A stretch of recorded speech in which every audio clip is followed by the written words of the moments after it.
ചെലവാക്കി ജീവിക്കുന്ന അവകാശമുണ്ടോ? ഇല്ല. മറ്റൊന്ന്, എന്ത് ഗ്യാരണ്ടിയാ ജോലിക്കുള്ളത്? 3 വർഷത്തെ കോൺട്രാക്ട്, 2 വർഷത്തെ കോൺട്രാക്ട്. പക്ഷെ അതിലേക്ക് ഏത് സമയത്തും പോടാന്ന് പറഞ്ഞാൽ നമ്മളോട് പോരണ്ടേ? അതേസമയത്ത് ഇവിടെ ഒരു ജോലി കിട്ടിയാൽ അവരെങ്ങനെയും പിടിച്ച് പുറത്താക്കാൻ പറ്റും.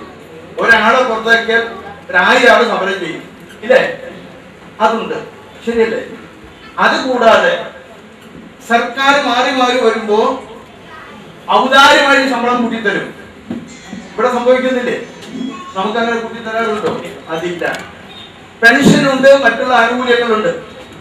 നമുക്കുണ്ടോ? അതില്ല. പിന്നെ സമരം ചെയ്ത് പൈസ കൂട്ടി മേടിക്കാറില്ലേ നമ്മള്? ഇവിടെയാണെങ്കിൽ അതുമുണ്ട്. അപ്പോ നാട്ടിൽ ഇവിടെ ബഹുഭൂരിപക്ഷം പറഞ്ഞ എന്താണ്? ഇത്രയും സൗകര്യങ്ങളുള്ള നാട്ടിൽ ജോലി ചെയ്ത് ജീവിക്കുന്നവരെക്കാൾ കൂടുതൽ പ്രവാസികളുടെ കുടുംബങ്ങൾ ചെലവാക്കുന്നു എന്നാണ് 3-2 പേരും പറഞ്ഞത്. അതിന് എന്ത് അവകാശമുള്ളത്? ഒന്ന് ആലോചിച്ച് നോക്കുക. നമുക്ക് അങ്ങനെ ചെലവാക്കാനുള്ള അവകാശമില്ല. അതുകൊണ്ട് ഇനി നമ്മൾ തീരുമാനിക്കേണ്ടത് എന്താണ്? അത്തരം ചെലവുകളെ നിയന്ത്രിക്കുക. പക്ഷെ അവരങ്ങനെ പറയുമ്പോൾ എനിക്ക് നിങ്ങളോട് ഒരു പരിഭവമില്ല. അവർ അയച്ചു തരുന്ന പണം അവരുടെ കുടുംബാംഗങ്ങൾ ചെലവാക്കുമ്പോൾ അതിന് മനസ്സിലാക്കി കൊടുക്കേണ്ടതും നിയന്ത്രിക്കേണ്ടതും അവരുടെ തന്നെ ചുമതലയാണ്. അവർ ചെയ്യാതെ എന്റെ കുടുംബം അനാവശ്യമായി കാര്യങ്ങൾക്ക് ചെലവാക്കുന്നു എന്ന് പറയുമ്പോൾ അതിന് തെറ്റുകാരവരാണ്. കാരണം നിങ്ങളത് മനസ്സിലാക്കി തരേണ്ടത് അവരാണ്. അപ്പൊ അതുകൊണ്ട് നിങ്ങളെ ഞാൻ ആ കാര്യത്തിൽ കുറ്റപ്പെടുത്തില്ല. ഇനിയിപ്പോ നമ്മള് ഒരു പുതിയ അധ്യായത്തിലേക്ക് കിടക്കണം, പ്രധാനപ്പെട്ട അധ്യായത്തിലേക്ക്. നമ്മളൊക്കെ പറഞ്ഞത് എന്താണ്? നാളത്തേക്ക് വേണ്ടി മാറ്റി വെക്കണമെന്ന് എല്ലാവരും തീരുമാനിച്ചിരിക്കുന്നു, അല്ലേ? എല്ലാവരും തീരുമാനിച്ചിരിക്കുന്നു. മേഡം, സമ്പാദ്യം എന്ന് പറഞ്ഞാൽ എന്താണ് സമ്പാദ്യം?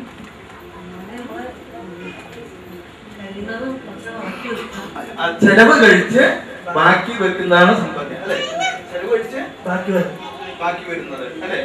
ചെലവ് കഴിച്ച് ബാക്കി വരുന്നില്ല, എല്ലാവരും സമ്മതിക്കുന്നുണ്ട്. ചെലവ് കഴിച്ച് ബാക്കി വരുന്നതാണ് സമ്പാദ്യം. പക്ഷെ നിങ്ങളെ സംബന്ധിച്ചൊക്കെ പറഞ്ഞാൽ എന്താ പറഞ്ഞത്? എല്ലാ മാസവും കിട്ടുന്നത് അതേ മാസം ഭംഗിയാക്കി ചെലവാക്കി അടുത്ത മാസത്തേക്ക് വേണ്ടി കാത്തിരിക്കുകയാണ് നമ്മൾ ചെയ്യുന്നത്. അതിന്റെ അർത്ഥം നമ്മൾ സമ്പാദിക്കുന്നില്ല എന്നുള്ളതാണ് അർത്ഥം, അല്ലെ? ആ സമ്പാദിക്കാതിരിക്കാനുള്ള കാരണം എന്താണ്? സമ്പാദിക്കാൻ പറ്റാതിരിക്കാൻ കാരണം എന്താണ്? എന്താ കാരണം? ചെലവുകൾ കൂടിയാണ്. പിന്നെ എന്ത് ചെയ്യും?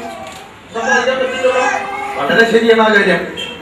ഓക്കെ, എങ്കിൽ എന്ത് ചെയ്യും? എന്താ പ്രതിവിധി? ഇപ്പൊ നിങ്ങൾ നേരത്തെ പറഞ്ഞില്ലേ, ഭർത്താവിനെ തിരിച്ചു കൊണ്ടുവരണം, ഇവിടെ സുഖസന്തോഷത്തോടു കൂടി ജീവിക്കണം എന്നൊക്കെ നേരത്തെ പറഞ്ഞില്ല എല്ലാവരും.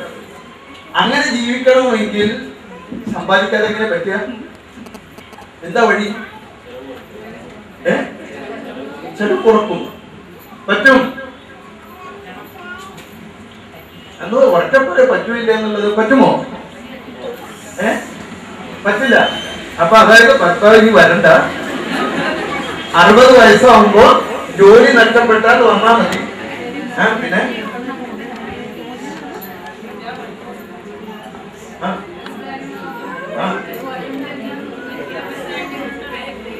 അതുകൊണ്ട് നിത്യോപയോഗ സാധനങ്ങളുടെ വില കൂടുതല്, സവാളയ്ക്ക് 80 രൂപ ആയത്, അതുകൊണ്ട് പറ്റില്ല എന്നാണ് അഭിപ്രായം. അപ്പൊ അതുകൊണ്ട് മക്കളാണോ ഭർത്താവാണോ?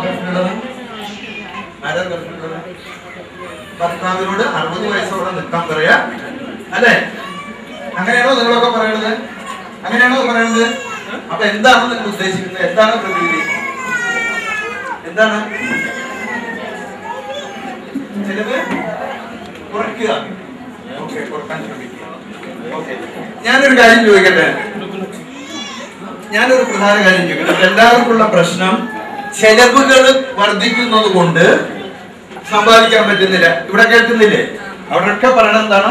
ചെലവുകൾ വർദ്ധിക്കുന്നത് കൊണ്ട് സമ്പാദിക്കാൻ പറ്റുന്നില്ല എന്നാണ് അവരൊക്കെ പറഞ്ഞത്, ശരിയല്ലേ? അപ്പൊ ഞാനൊരു കാര്യം ചോദിക്കട്ടെ. എന്റെ പേര് അസൈനാര്. അത്യാഗ്രഹം ഉപേക്ഷിച്ചാൽ സമ്പാദിക്കുന്നതാണ് അസൈനാര് പറയുന്നത്. വളരെ ശരിയാണ്. അത്യാഗ്രഹം ഉപേക്ഷിച്ചാൽ സമ്പാദിക്കാമെന്നാണ് അദ്ദേഹം പറഞ്ഞത്. പക്ഷെ ഞാനൊരു കാര്യം ചോദിക്കട്ടെ, ഇപ്പൊ ഇവരൊക്കെ ഗൾഫിൽ നിന്ന് വന്നിട്ടുള്ളവർ എത്രയോ ആളുകൾക്ക് അപ്രതീക്ഷിതമായിട്ട് ജോലി നഷ്ടപ്പെട്ടു. നമ്മൾക്ക് അറിയില്ല എത്രയോ ആളുകൾ, നിങ്ങളെ അറിവില്ല എത്രയോ ആളുകൾ ജോലി നഷ്ടപ്പെട്ടു വന്നിട്ടില്ലേ? അങ്ങനെ ജോലി നഷ്ടപ്പെട്ട് വന്നിട്ട് വീണ്ടും ജോലി കിട്ടിയല്ലേ നമ്മൾ കണ്ടിട്ടില്ലേ? ആ ജോലി കിട്ടുമ്പോൾ നേരത്തെ ശമ്പളത്തേക്കാൾ കുറഞ്ഞ ശമ്പളത്തിനല്ലേ ജോലി കിട്ടുന്നുള്ളൂ. ഇതൊക്കെ നിങ്ങൾ സമ്മതിക്കുന്നോ? ഞാൻ ചോദിക്കുന്നത് സമ്മതിക്കുന്നോ? അടുത്ത കാലത്ത് ധാരാളം ആളുകൾക്ക് ജോലി നഷ്ടപ്പെട്ടു. അങ്ങനെ ജോലി നഷ്ടപ്പെട്ടിട്ട് പിന്നീട് ജോലി കിട്ടിയപ്പോൾ എന്തുണ്ടായി? നേരത്തെ ഉണ്ടായിരുന്ന ശമ്പളത്തേക്കാൾ കുറഞ്ഞ ശമ്പളത്തിൽ ജോലി കിട്ടി. നിങ്ങളുടെ അനുഭവങ്ങൾ ഉണ്ടായിട്ടില്ലേ? അങ്ങനെ ഉണ്ടാവുകയാണെങ്കിൽ നിങ്ങളുടെ ഭർത്താവിന് ജോലി നഷ്ടപ്പെട്ടു എന്ന് തീരുമാനിക്കുന്നത് നിങ്ങൾ ജസ്റ്റ് ഗസ് ചെയ്യുക. എങ്കിൽ ആ നഷ്ടപ്പെടുന്നത് ഒരു 20% ധരിക്കുക. നിങ്ങൾക്ക് ശമ്പളം, അദ്ദേഹത്തിന്റെ ശമ്പളം കുറഞ്ഞത് 20% കുറഞ്ഞു വിചാരിക്കുക. അങ്ങനെ 20% കുറഞ്ഞു കഴിഞ്ഞാൽ അദ്ദേഹം നിങ്ങൾക്ക് അയച്ചുകൊണ്ടിരിക്കുന്ന മാസം അയച്ചുകൊണ്ടിരിക്കുന്ന വരുമാനത്തിൽ 20% കുറവ് വരില്ലേ? കുറവ് വരില്ലേ? സമ്മതിക്കുന്നില്ലേ അതാ കാര്യം? തീർച്ചയായിട്ടും 20% കുറവ് വരും. സമ്മതിക്കുന്നോ? മേഡം അവിടെ ഇരിക്കുന്ന മേഡത്തിലുള്ള അപ്പോ എങ്ങനെ നമ്മൾ ജീവിക്കും? അപ്പോ എങ്ങനെ ജീവിക്കും? ഒന്ന് പറയാം.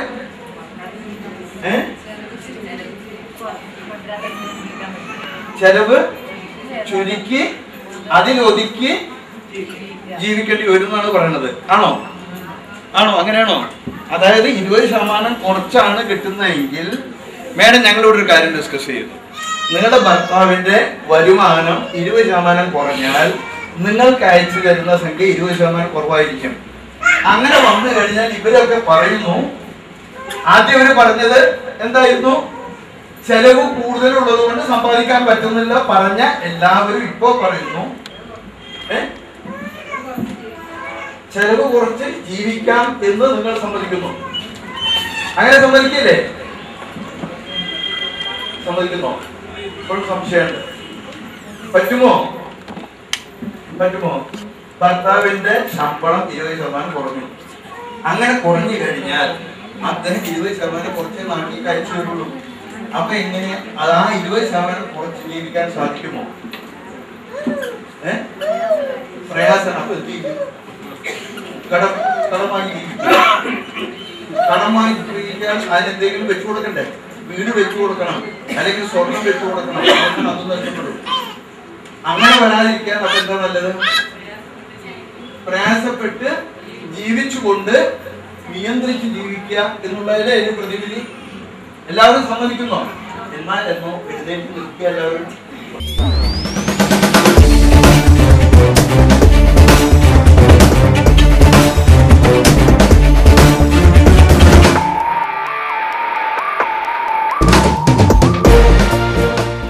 ഇത്രയും സമയം കേട്ട ക്ലാസ്സിൽ നിന്ന് ഞങ്ങളുടെ വരുമാനത്തിൽ നിന്ന് മിച്ചം വെക്കാതെ ഞങ്ങൾക്ക് ഒരു സന്തോഷകരമായ ജീവിതം ഉണ്ടാവില്ലെന്ന് ബോധ്യപ്പെട്ടിരിക്കുന്നു. അതിനാൽ അടുത്ത മാസം മുതൽ ഞങ്ങളുടെ വരുമാനത്തിൽ നിന്ന് 20% എങ്കിലും ഞങ്ങളുടെ ഭാവിക്ക് വേണ്ടി മാറ്റിവെക്കുമെന്ന് ഈ സദസ്സിനെ സാക്ഷിയായി ദൈവത്തിന്റെ നാമത്തിൽ പ്രതിജ്ഞ ചെയ്യുന്നു.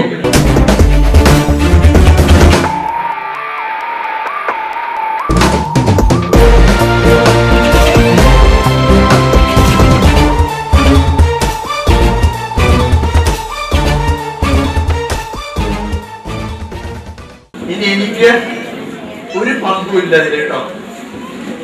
എനിക്കിതിലൊരു പങ്കില്ല. നിങ്ങളും ആരും തമ്മിലാണ്?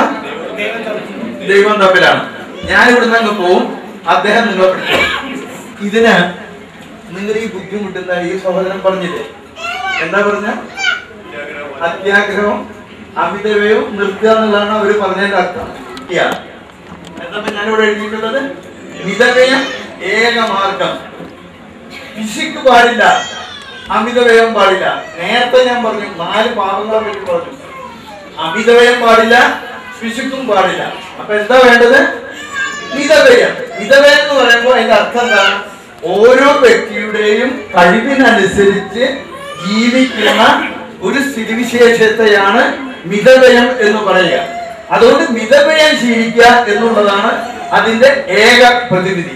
അതിന് ഏറ്റവും വലിയ പ്രശ്നം, ഞാൻ അത്ര കൊടുത്തില്ലെങ്കിൽ, ഇവിടെ ആയാലും വീട്ടിലെ കല്യാണം, ആ കല്യാണത്തിൽ ഞാൻ ഇത്ര കൊടുത്തില്ലെങ്കിൽ എന്റെ ഇക്കെന്ത് പറയും?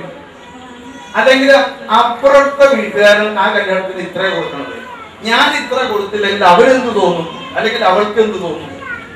ഇതൊക്കെയാണ് നമ്മുടെ പ്രശ്നങ്ങൾ. ആ പ്രശ്നങ്ങളാണ് നമ്മൾ മാറ്റേണ്ടത്. ആ പ്രശ്നം നമ്മൾ മാറ്റുക. ആരെന്ന് പറയുന്നു എന്നുള്ളത് നമ്മൾ ശ്രമിക്കാതിരിക്കുക. നമുക്ക് ഇഷ്ടമുള്ളത് നമ്മൾ ചെയ്യുക. മറ്റുള്ളവർ പറയുന്നത് കേൾക്കുക. നമ്മൾ ചെയ്യുന്നത് നമുക്ക് ഇഷ്ടമുള്ളതാവും. നമ്മളുടെ സാമ്പത്തിക ശേഷിക്കുള്ളത്.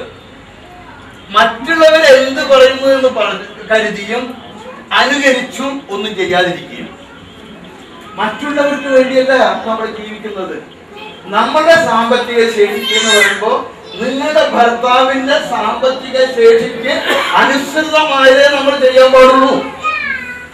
അങ്ങനെയല്ല വേണ്ടത്? അങ്ങനെ ചെയ്യാൻ പാടുള്ളൂ. അതിന് നമ്മൾക്ക് ഉത്തരവാദിത്വം, ഗൾഫിലുള്ള നമുക്ക് ഉത്തരവാദിത്തമുണ്ട്. നമ്മൾ പറഞ്ഞു കൊടുക്കണ്ടേ? നമ്മൾ പറഞ്ഞു കൊടുക്കാറില്ല. അതാണ് ഏറ്റവും വലിയ പ്രശ്നം. ആ പറഞ്ഞു കൊടുത്ത് നമ്മളുടെ ഓരോരുത്തരുടെ വ്യക്തികളുടെയും സാമ്പത്തിക ശേഷിക്ക് അനുസൃതമായതേ നമ്മൾ ചെയ്യാൻ പാടുള്ളൂ. മറ്റുള്ളവർക്ക് എന്തു തോന്നുമെന്ന് കരുതി നമ്മളൊന്നും ചെയ്യാൻ പാടില്ല. നിങ്ങളൊരു പാട്ട് കേട്ടിട്ടില്ലേ? ചിരിക്കുമ്പോൾ ഉറക്കപ്പാടുക, ചിരിക്കുമ്പോൾ ഒന്ന് ഉറക്കപ്പാടുക, ഉറക്കപ്പാടുക. ചിരിക്കുമ്പോൾ, കരയുമ്പോൾ. അതെ, ഇതാണ് അവസ്ഥ. ഇതാണ് അവസ്ഥ. നിങ്ങൾ മനസ്സിലാക്കേണ്ട കാര്യമാണ്. നമ്മളിങ്ങനെ ചിരിക്കുമ്പോ കുറെ ആളുകൾ നമ്മളെ പിന്നിലുണ്ടാവും. നമ്മൾ കരയുമ്പോൾ ആരുണ്ടാവുക? നമ്മൾ മാത്രമേ ഉണ്ടാവുള്ളൂ. ആ അവസ്ഥ വേണോ? വേണ്ടല്ലോ. അപ്പോ മിതവ്യയം മാത്രമേ ഇതിന് സൊല്യൂഷൻ ഉള്ളൂ.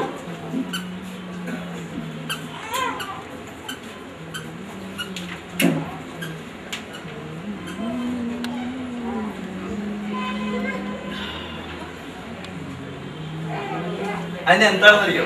നമ്മളൊക്കെ ഇപ്പൊ ഷോപ്പിങ്ങിനൊക്കെ പോയി കഴിഞ്ഞാല്, ഇപ്പൊ നേരത്തെ പറഞ്ഞത് എന്താണ്? കയ്യിലൊരു സ്ലിപ്പായിട്ട് പോയിട്ട് തിരിച്ചു വരുമ്പോ ഇരട്ടി സാധനം മേടിച്ചു വരുന്നല്ലേ പറഞ്ഞത്? അത് എന്തുകൊണ്ടാ?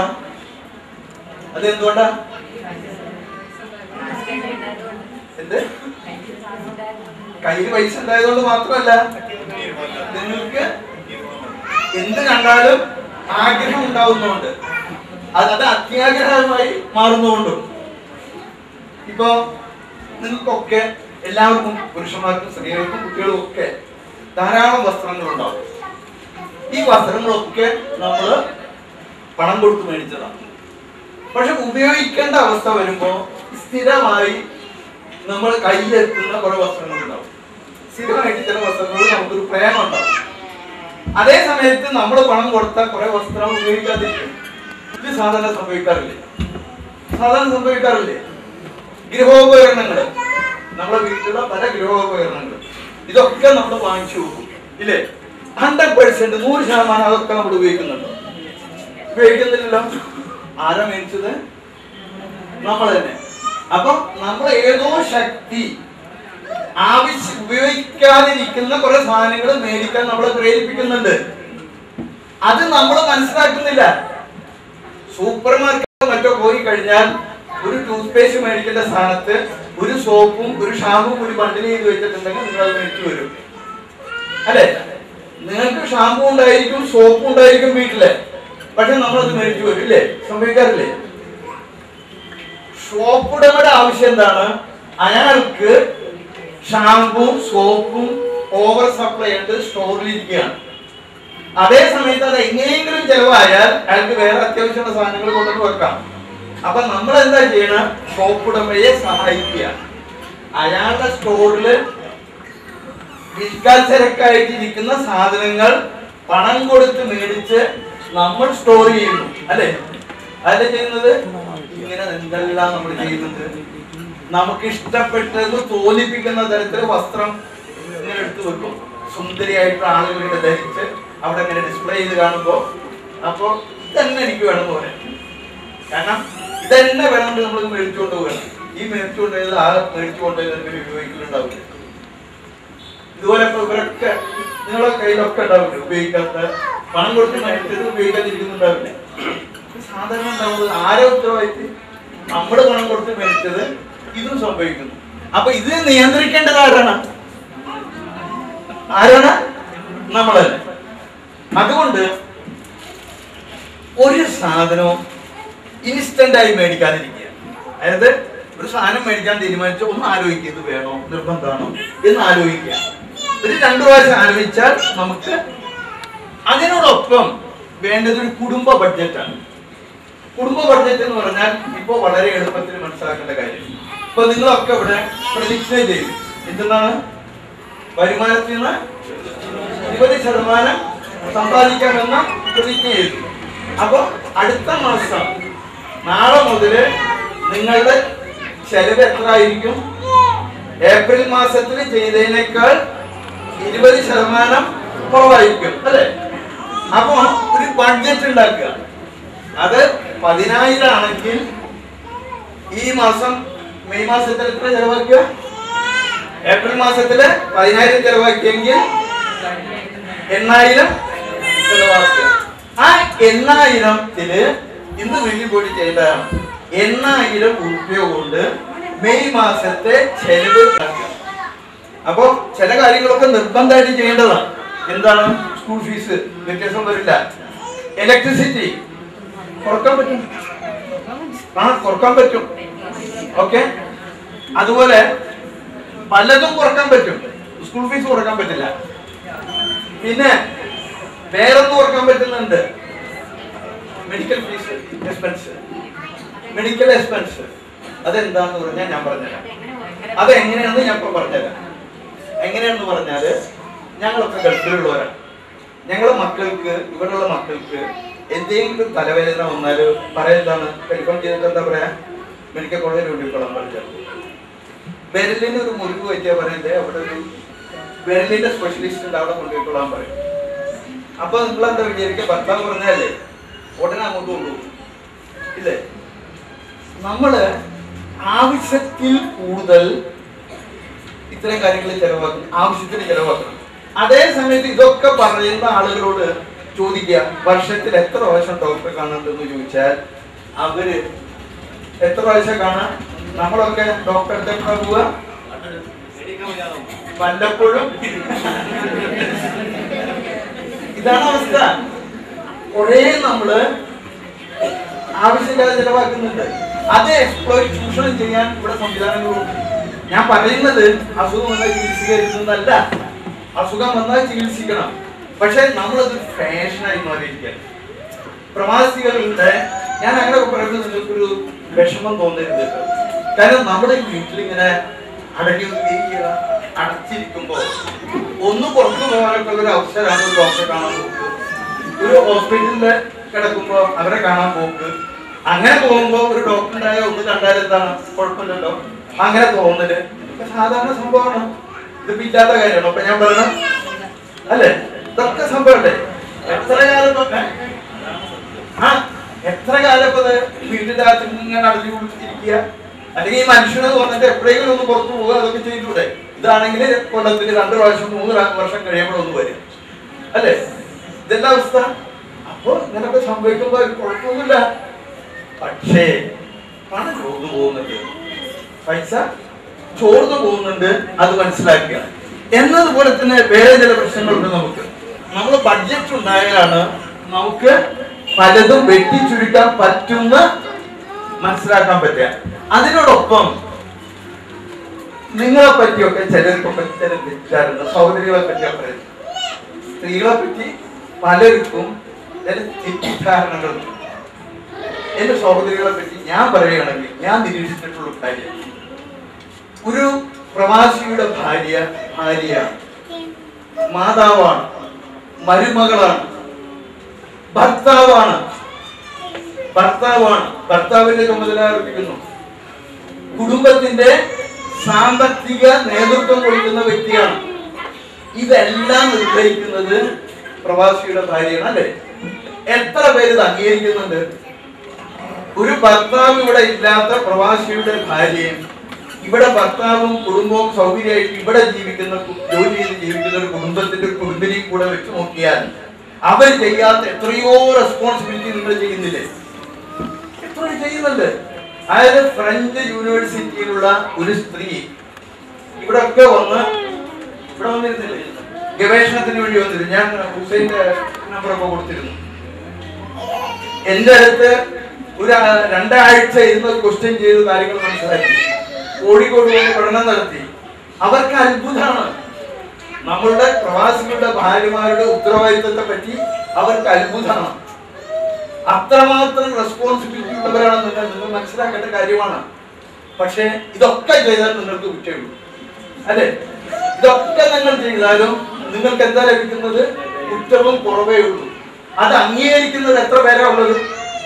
അപ്പോൾ നിങ്ങളുടെ ചുമതലയാണ്.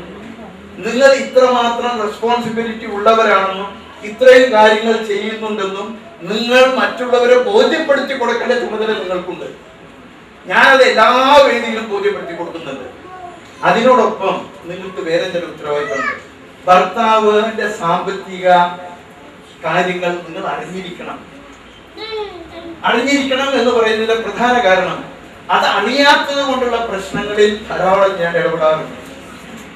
പല നിക്ഷേപങ്ങൾ ഉണ്ടാവും, പല ഇൻഷുറൻസ് ഉണ്ടാവും. ഇതൊന്നും ഭാര്യയെ ധരിപ്പിച്ചിട്ടുണ്ടാവില്ല. പെട്ടെന്ന് ആളെ തട്ടിപ്പോയാൽ ഊഹാപോഹങ്ങൾ മാത്രമേ ഉള്ളൂ. അങ്ങനെ എന്തുകൊണ്ടായിരുന്നു? ഭാര്യയ്ക്ക് അറിയില്ല, വേറൊരാൾക്കും അറിയില്ല. വല്ലപ്പോഴും സഹപ്രിയന്മാര് വല്ല കടലാസ് എടുത്ത് കാണിക്കുമ്പോഴാണ് ഇയാൾക്ക് ഇങ്ങനെ ഒരു കാര്യം തരുന്നു, ഞാൻ എന്താ ചെയ്യാന്ന് വെച്ചിട്ട് വരുന്നത്. കുടുംബത്തിന് അറിയില്ല. നിങ്ങളുടെ ഭർത്താവ് വന്നാൽ ചോദിക്കണം വല്ലതും ചെയ്തിട്ടുണ്ടോ, ഉണ്ടെങ്കിൽ അതിന്റെ ഒരു ഫോട്ടോ കോപ്പി ഞങ്ങളെ അടുത്ത് വെക്കൂ എന്ന് നിങ്ങൾ പറയണം. അങ്ങനെ എന്തെങ്കിലും ചെയ്യുന്നുണ്ടെങ്കിൽ അതിൽ നിങ്ങളെ നോമിനാക്കി കൊടുപ്പിക്കണം. ഭാര്യയെ നോമിനേക്ക് കൊടുത്തിരിക്കണം. അത് വളരെ നിർബന്ധമാണ്. ഒരു ഉദാഹരണം പറഞ്ഞാൽ നിങ്ങൾക്ക് മനസ്സിലാക്കാൻ സാധിക്കും. പാലക്കാട് സ്വദേശിയായിട്ടുള്ള ഒരു വ്യക്തി 55 മുതൽ ഷാർജയിൽ ജീവിച്ചിരുന്നു. അയാളുടെ 1976 ജോലി രാജിവെച്ച് പോകുമ്പോൾ അദ്ദേഹത്തിന്റെ കയ്യിൽ ഒരു ഭീമമായ സംഖ്യ ഗ്രാജുവേറ്റ് കിട്ടി. അദ്ദേഹത്തിന്റെ സ്ഥിതി എന്തായിരുന്നു എന്ന് പറഞ്ഞാൽ അദ്ദേഹം കോയമ്പത്തൂർ സ്വദേശി, പാലക്കാട് സെറ്റിൽ ചെയ്തതാണ്. അദ്ദേഹത്തിന്റെ ഭാര്യയുടെ കുടുംബവും അദ്ദേഹത്തിന്റെ കുടുംബവും കൂടി അദ്ദേഹത്തിന്റെ ആദ്യകാലങ്ങളിലുള്ള സമ്പാദ്യം മുഴുവൻ വിടുകയായിരുന്നു. കാരണം അദ്ദേഹത്തിന് കുട്ടികൾ ഉണ്ടായിരുന്നില്ല. ഇയാൾ അന്ന് കൊടുക്കുമായിരുന്നു. അങ്ങനെ ഒരു 55 വയസ്സിൽ അദ്ദേഹത്തിന് കുട്ടി പിറന്നപ്പോൾ അദ്ദേഹത്തിന് തോന്നി ഇങ്ങനെ ജീവിച്ചപ്പോൾ എന്റെ മകന് എന്തെങ്കിലും വേണം എന്നൊരു ചിന്താഗതിയോടുകൂടിയാണ് അദ്ദേഹം നാട്ടിൽ പോയത്. അദ്ദേഹം ഈ കിട്ടിയ പണം മുഴുവൻ കോയമ്പത്തൂര് ഏതൊരു ബാങ്കിൽ പോയി ഡെപ്പോസിറ്റ് ചെയ്തു. അങ്ങനെ 3 വർഷം കഴിഞ്ഞപ്പോൾ അദ്ദേഹം മരിച്ചു. ഈ വ്യക്തി ഡെപ്പോസിറ്റ് ചെയ്തത് എവിടെയാണെന്നോ ഏത് ബാങ്കിലാണെന്നോ അതിന്റെ റെസീറ്റ് എവിടെയാണെന്നോ ഒരാൾക്ക് അറിയില്ല. ഞങ്ങളെ പോലെ ചിലർക്ക് അറിയാമായിരുന്നു ഇങ്ങനെ അദ്ദേഹത്തിന് പൈസ ഉണ്ട് എന്നുള്ള കാര്യം അറിയാമായിരുന്നു. അങ്ങനെ ആ ഫാമിലി പിന്നീടുള്ള കാലം ജീവിച്ചത് പഴയ സുഹൃത്തുക്കളുടെ ഔദാര്യം കൊണ്ടായിരുന്നു. ഇപ്പോഴാ കുട്ടി പ്രായപൂർത്തി ജോലി ചെയ്യുന്നത്, നല്ല വിദ്യാഭ്യാസം പുരോഗമിക്കും. ഇത് സംഭവിച്ചത് എന്താ? ഇതൊന്നും കുടുംബത്തെ അറിയിപ്പിക്കാത്തതുകൊണ്ട്. അതുകൊണ്ട് ഹുസൈൻ എന്റെ ക്ലയൻസ് വന്ന് നിങ്ങളുടെ അടുത്ത് വന്ന് വല്ല നിക്ഷേപം നടത്തിയാൽ നിങ്ങൾ നിർബന്ധമായിട്ട് പറയേണ്ടത് നോമിനി കൊടുക്കണമെന്ന് പറയണം. അതുപോലെ അപേക്ഷാ ഫോറത്തിന്റെ ഒരു ഫോട്ടോ കോപ്പി നിങ്ങൾ അവർക്ക് കൊടുത്തിരിക്കണം. പ്രത്യേകിച്ചും സിഗ്നേച്ചറിന്റെ ഭാഗമുള്ള കോപ്പി അവർക്ക് കൊടുത്തിരിക്കണം. അതില്ലാത്തതുകൊണ്ട് എത്രയോ ആളുകൾ കഷ്ടപ്പെടുന്നത്. സാധാരണ ആരും ചോദിക്കില്ല, അറിവില്ലായ്മ കൊണ്ട് ചോദിക്കില്ല. പക്ഷെ നിങ്ങൾ അത് പ്രത്യേകം ശ്രദ്ധിക്കേണ്ട, എല്ലാവർക്കും കൊടുക്കേണ്ട ഒരു നിർദ്ദേശമാണ്. കാരണം കണക്കില്ലാത്ത പ്രശ്നങ്ങൾ നേരിടുന്നുണ്ട്. ഇപ്പൊ ഒരു റിഡംഷൻ കൊടുത്തിട്ട് സിഗ്നേച്ചർ മിസ്മാച്ച് എന്ന് പറഞ്ഞിട്ട് ഒരു ഒബ്ജക്ഷൻ വന്നു കഴിഞ്ഞാൽ ബാങ്കിന്റെ അടുത്തും അവരോടൊക്കെ പോകണമെന്ന് പറയും അല്ലെ? അതിലെ സംഭവിക്കാറ് അതിന് പകരം നിങ്ങളൊരു ഫോട്ടോ കോപ്പി കൊടുത്തിട്ടുണ്ടെങ്കിൽ ആ ഫോട്ടോ കോപ്പിയുടെ ഒരു നോക്കിയിട്ട് നിങ്ങൾ ആ ഫോട്ടോ കോപ്പി കൊണ്ടുവരും, അതുപോലെ ഒപ്പിടുമെന്ന് പറഞ്ഞാൽ ആ പ്രശ്നം ഉണ്ടാവും. ഈ SBI മാനേജർ എന്നോട് പറഞ്ഞു 25 കോടി റുപ്യയുടെ പണം ഇവിടെ കിടക്കുക ഈ SBI നോമിനേഷൻ കൊടുക്കാത്തതുകൊണ്ട്. അപ്പൊ അതുകൊണ്ട് ഇതെല്ലാം നിങ്ങളുടെ കുടുംബത്തെ ഹസ്ബൻഡിനെ പറഞ്ഞ് മനസ്സിലാക്കി കൊടുക്കേണ്ട കാര്യമാണ്. അപ്പൊ നമ്മൾ എന്താ പറഞ്ഞത്? ഇപ്പൊ ഞാൻ പറഞ്ഞ കാര്യം എന്തായിരുന്നു? നമ്മളെല്ലാവരും ഭർത്താവിനെ കൊണ്ട് എല്ലാ കാര്യങ്ങളും ഭാര്യയെ അറിയിച്ചിരിക്കണം, നോമിനേഷൻ കൊടുത്തിരിക്കണം എന്നുള്ളതാണ് ഇനി സ്ത്രീകൾക്ക് ചെയ്യാവുന്നത്. ഇപ്പൊ ഭർത്താവ് നാട്ടിൽ പോയി, ഗൾഫിൽ പോയി, ഞാൻ നാട് എന്നൊക്കെ പറയുന്നത് ചിലപ്പോൾ നിങ്ങൾ ഉദ്ദേശിക്കേണ്ട ഗൾഫാണ്. കാരണം 10-40 വർഷം അവിടെ ജീവിച്ചിട്ടുണ്ട്. ജീവിതത്തിന്റെ 2/3 ഭാഗം അവിടെ ജീവിച്ചിട്ടുണ്ട്. പലപ്പോഴും അങ്ങനെ പറഞ്ഞു പോകും. അത് പ്രത്യേകം മനസ്സിലാക്കണം. ഗൾഫിൽ ജീവിക്കുമ്പോൾ നിങ്ങൾക്കുള്ള ചില ഉത്തരവാദിത്തങ്ങൾ. ഇപ്പൊ നമ്മൾ എന്താണ് ചെയ്യുന്നത്? മെയിൻ ഉദ്യോഗം എന്താണ്? മെയിൻ ഉദ്യോഗം എന്താണ്? നമ്മളുടെ ഭക്ഷണം പാകം ചെയ്യും, കുട്ടികൾക്ക് ഭക്ഷണം ഉണ്ടാക്കി കൊടുക്കും, വസ്ത്രം ധരിപ്പിച്ചു കൊടുക്കും. എത്ര ചാനലുണ്ടാവും വീട്ടില്? എത്ര ചാനലുണ്ടാവും? അത് എല്ലാം നമ്മൾ മിസ്സാക്കാതെ കാണാറുണ്ടല്ലോ. ഇതൊക്കെ അല്ലേ നമ്മുടെ പ്രധാന ജോലി? ഇതൊക്കെ കൃത്യമായിട്ട് നമ്മുടെ ജോലിയാണ്.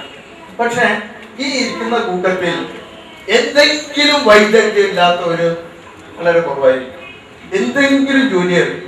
അപ്പൊ നന്നായിട്ട് പഠിപ്പിക്കാൻ കഴിയുമെന്ന് മനസ്സിലാക്കിയപ്പോഴാണ് ഞാനൊരു ടീച്ചർ അല്ലെങ്കിലും ഞാനൊരു നല്ല ടീച്ചറാണെന്ന് പല അമ്മമാർക്കും മനസ്സിലാക്കപ്പോഴാണ് അറിയുന്നത്.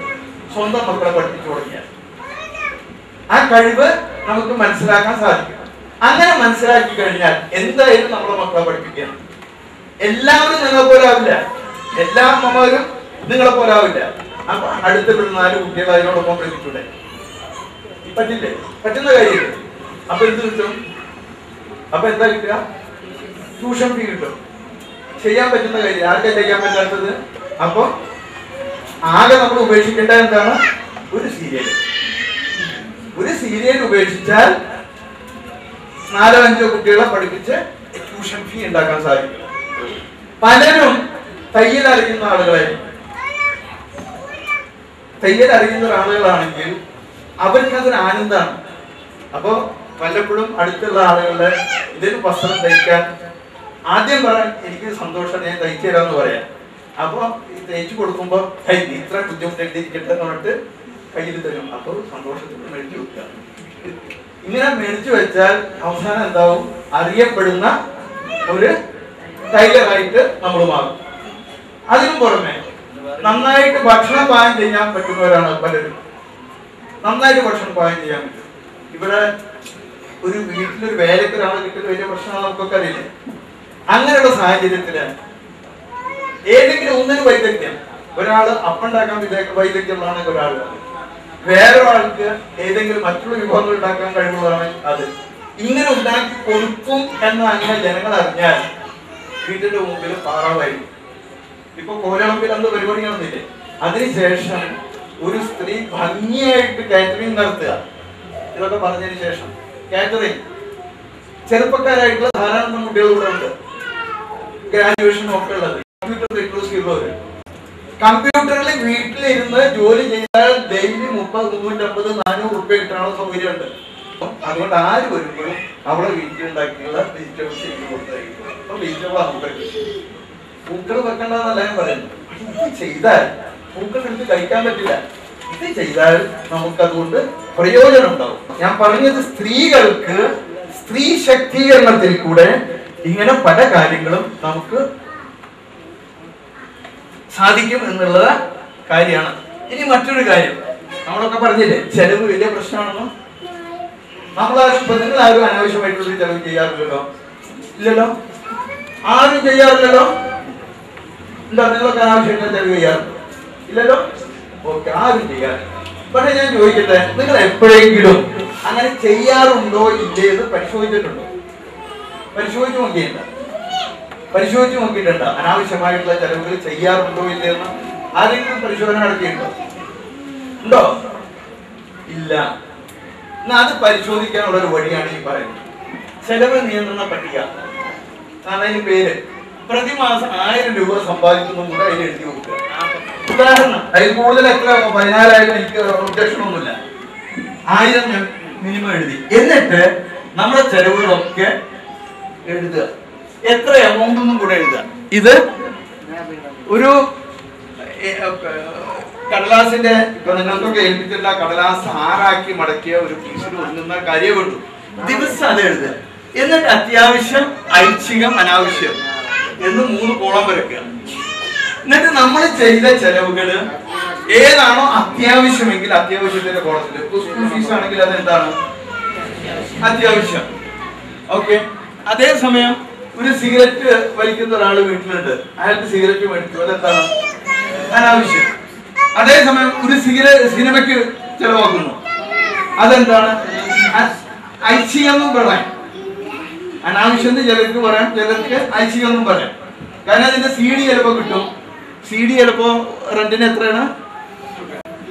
10 റുപ്യ 20 കൊടുത്താൽ കിട്ടും. അങ്ങനെ കാണാം. തിയേറ്ററിൽ പോയിട്ട് ഒരു 4 ആൾ സിനിമ ആണെങ്കിൽ എത്ര പൈസ വരും? 200 റുപ്യ വരും. അപ്പൊ അത് ഐച്ഛികം എന്ന് പറയാം. അപ്പൊ അങ്ങനെ നമ്മൾ ഇത് അനലൈസ് ചെയ്ത് നോക്കിയാൽ നിങ്ങളും ഞാനും എല്ലാം തന്നെ കുറെ അനാവശ്യമായിട്ടുള്ള ചെലവുകൾ ചെയ്തിട്ടുണ്ടാവും. അപ്പൊ ഇങ്ങനെ ചെയ്താലേ നമുക്ക് മനസ്സിലാവുള്ളൂ. ഇങ്ങനെ നമ്മള് കുടുംബ ബഡ്ജറ്റും അതിനോടൊപ്പം ഇങ്ങനൊരു സംവിധാനം കൂടെ ചെയ്താൽ നമ്മുടെ ചെലവുകൾ നിയന്ത്രിക്കാൻ നമുക്ക് സ്വയം സാധിക്കും. ഒരു മാസം നിങ്ങൾ ശീലിച്ചു കഴിഞ്ഞാൽ എന്താ സംഭവിക്കുക? നമ്മൾ അറിയാതെ അനാവശ്യമായ ചെലവുകൾ നമ്മൾ ചെയ്യുമ്പോൾ